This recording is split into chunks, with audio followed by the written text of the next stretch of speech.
भरोसा किस पर करेंगे, आखिर विश्वास किस पर किया जाए। जिससे सगाई हुआ है उस पर, जिससे शादी होने वाला है उस पर, जिससे शादी हो गया है उस पर, फिर जिससे बच्चे हो गए हैं उस पर विश्वास आखिर किया किस पे जाए। आज के दिन में यही सस्पेंशन बना हुआ है। अब मर्दों के क्या, औरतों के हाथों से ही संहार लिखा हुआ है। क्या इस दुनिया से मर्दों का सफाया औरतों के हाथ से होना लिखा है। आइए एक घटना हम आपको बताते हैं, जो घटना आप सबको सोचने पर मजबूर कर देगा। जी हाँ, ये घटना आगरा का है।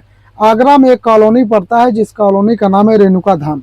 और रेणुका धाम कॉलोनी में एक व्यक्ति रहता है, जिस व्यक्ति का नाम होता है सुरेंद्र शर्मा, और उसकी पत्नी होती है रूबी देवी। हालांकि सुरेंद्र शर्मा और रूबी देवी यहाँ पर 24 सालों से रह रहे थे। एक घटना है 17 मई का। 17 मई को रूबी देवी अपने पति के लिए मनपसंद खीर बनाती है, अपने पति को मनपसंद खीर परोसती है। उसका पति आराम से मजे लेकर उस खीर को खाता है। लेकिन सुरेंद्र शर्मा को कहाँ ये पता था, जिस खीर को इतने मोहब्बत से वो चख चख कर खा रहा है, उस खीर में बल्कि मोहब्बत नहीं, मौत दी हुई है। उस खीर में पत्नी रूबी देवी ने करीब 1.5 दर्जन 18 से 20 नींद की गोलियां मिला करके उस खीर को बनाया था। उस खीर को बनाने के बाद सुरेंद्र शर्मा को खीर दे दिया गया। हालांकि सुरेंद्र शर्मा और रूबी देवी के 2 बच्चे हैं, 2 बेटियां हैं, और एक बूढ़ी माँ भी उस घर में रहती थी कि बूढ़ी माँ के पेंशन से ही उसका घर चलता था। सुरेंद्र कुछ काम धंधा नहीं करता था। सुरेंद्र का उम्र करीब 45-46 साल हो रहा था, और रूबी देवी और सुरेंद्र की शादी का कम से कम 16 साल हो गया था। एक बेटी 13 साल की थी, एक बेटी 9 साल की थी। 17 मई को ही रूबी देवी अपने सास को, अपने दोनों बच्चे को अपने जेठ के घर भेज देती है। उसके बाद शाम को रूबी देवी का जो खेल होता है यह शुरू करती है। रूबी देवी बड़े प्यार से खीर बनाती है, लेकिन खीर में चीनी के जगह पे नींद के दवा डाल देती है। चीनी भी डालती है, लेकिन चीनी का मीठास कम होता है, नींद का दवा ज्यादा होता है। और जब पति सुरेंद्र शर्मा इस खीर को प्रेम से खाता है, उसको लगता है कि मेरी बीबी प्यार से खीर बनाकर लाई है। हालांकि उस खीर में प्यार नहीं बल्कि मौत भरा हुआ था। उस खीर को खाने के बाद सुरेंद्र शर्मा बेहोश हो जाता है, नींद में मदहोश हो जाता है, मात जाता है। बेहोशी के हालत में पत्नी ने सुरेंद्र शर्मा को गला घोंट के मार दिया। उसके बाद बाथरूम में जाती है। बाथरूम में करीब 8 फीट लंबी 4 फीट गहरी एक खाई खोदती है, और बाथरूम में सुरेंद्र शर्मा को दफना देती है। दफनाने के बाद बाथरूम में नमक भी डालती है, और मिट्टी डालकर सुरेंद्र शर्मा को बाथरूम में ही तोप देती है। उसके बाद 18 मई को अपने जेठ से कहती है कि पता नहीं है कहाँ चले गए, घर से 5,000 रुपए लेकर घर से गायब हैं, और उन्होंने मुझे कुछ नहीं बता के गया है। कहा है बस सिर्फ इतना कि 2-4 दिनों में पता चल जाएगा कि मैं कहाँ जा रहा हूँ।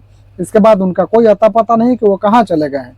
इसके बाद घर वाले और पत्नी रूबी देवी मिलकर 25 तारीख को पुलिस स्टेशन में FIR करते हैं, गुमशुदगी का रिपोर्ट दर्ज कराते हैं। करीब 1.5 महीने तक पत्नी रूबी देवी ड्रामा करती रहती है, परिवार वालों के साथ मिलकर ढूंढती रहती है। आस पड़ोस के लोग रूबी देवी को सांत्वना देते हैं।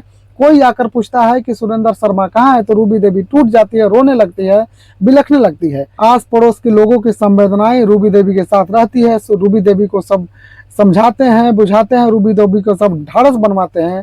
लेकिन कहाँ किसी को पता था कि जिस रूबी देवी को हम लोग एक मासूम समझ रहे हैं, वही रूबी देवी अपने पति को मारकर बाथरूम में दफना दी है।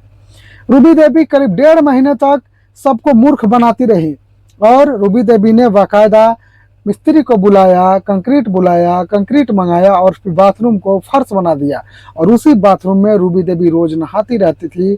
उसी बाथरूम में घर वाले सब, घर के लोग सब नहाते थे, उसी बाथरूम का इस्तेमाल करते थे। किसी को भनक तक भी नहीं लग रही थी कि जिस बाथरूम में वो नहा रहे हैं उस बाथरूम के नीचे एक लाश दफन है, किसी और का नहीं बल्कि गुमशुदा सुरेंद्र शर्मा के। पुलिस ढूंढ रही थी, पुलिस को कोई सुराग मिल नहीं रहा था।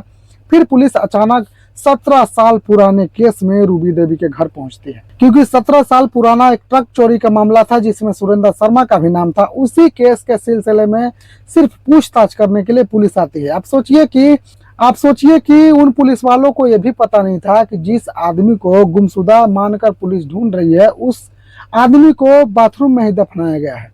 पुलिस तो सिर्फ ट्रक चोरी मामले में सुरेंद्र शर्मा से जांच पड़ताल करने के लिए आई थी, लेकिन पुलिस को जैसे ही देखती है रूबी देवी टूट जाती है, घबरा जाती है। जब पुलिस चली जाती है तो रूबी देवी अपने जेठ को फोन करके रोने लगती है। जब जेठ पूछता है कि बताओ तुमने किया क्या है, जो भी होगा मैं तुमको बचा लूंगा, फिर रूबी देवी पिघल जाती है। रूबी देवी बताती है कि आपके भाई और मेरे पति कहीं नहीं गए हैं बल्कि घर में ही हैं। जेठ पूछने लगता है कि घर में कहाँ है, तो रूबी देवी बताती है कि वो घर में नहीं है, बाथरूम में है। जाकर भाई बाथरूम में देखता है तो बाथरूम में भी नहीं मिलता है, लेकिन रूबी देवी बताती है कि बाथरूम में नहीं, बाथरूम के नीचे है, मैंने उनको दफना दिया है और उनको मार डाला है। हालांकि पुलिस के सामने रूबी देवी ने कहा है कि वो खुद ही खुदकुशी कर लिए थे, फांसी के फंदा लगाकर झूल गए थे, मैंने उनको कुछ नहीं किया, वो खुद मर चुके हैं। लेकिन पुलिस रूबी देवी को गिरफ्तार कर लेती है। रूबी देवी को लेकर पुलिस स्टेशन जाती है, रूबी देवी से पूछताछ हो रही है, जांच चल रही है। आप लोग बताइए कि विश्वास किस पर किया जाए। एक नई नवेली लड़की होती है, आती है, धक्का देकर मार देती है। एक शादीशुदा लड़की होती है, आती है, धक्का देकर अपने पति को मार देती है। लेकिन 16 साल शादी के हो गए थे, 2 बच्चे थे, और किसको पता था कि जिस शादी को 16 साल हो गए हैं उस शादीशुदा जिंदगी में कुछ ऐसा करना, ऐसा घटना होगा। तो आज ये पता नहीं चल रहा है कि आखिर पुरुषों को अब बचाएगा कौन, आखिर पुरुष अब बचेंगे कैसे। पुरुष क्या औरतों के हाथ से ही मारे जाएंगे, या फिर पुरुष का अब इस दुनिया में जीना मुश्किल हो गया है। अब शादी से ही वह डर रहे हैं, पुरुष शादी से डर रहे हैं, पुरुष हर औरत पर अब सब शक की निगाहों से देख रहे हैं। आखिर इस दुनिया को क्या हो गया है। आप लोग कमेंट करके बताइए कि इस कहानी को आप कैसे देखते हैं, आपको क्या लगता है कि दुनिया में क्या होने वाला है, भरोसा किस पर किया जाए। आप लोग अपना राय कमेंट में जरूर दीजिएगा। अभी तक चैनल को सब्सक्राइब नहीं किए होंगे तो चैनल को जरूर सब्सक्राइब कर लीजिएगा। मिलते हैं किसी अगले वीडियो में। आप सब देख रहे थे द भासमन, मैं हूं प्रकाश कुमार। देखने के लिए बहुत बहुत धन्यवाद। नमस्कार।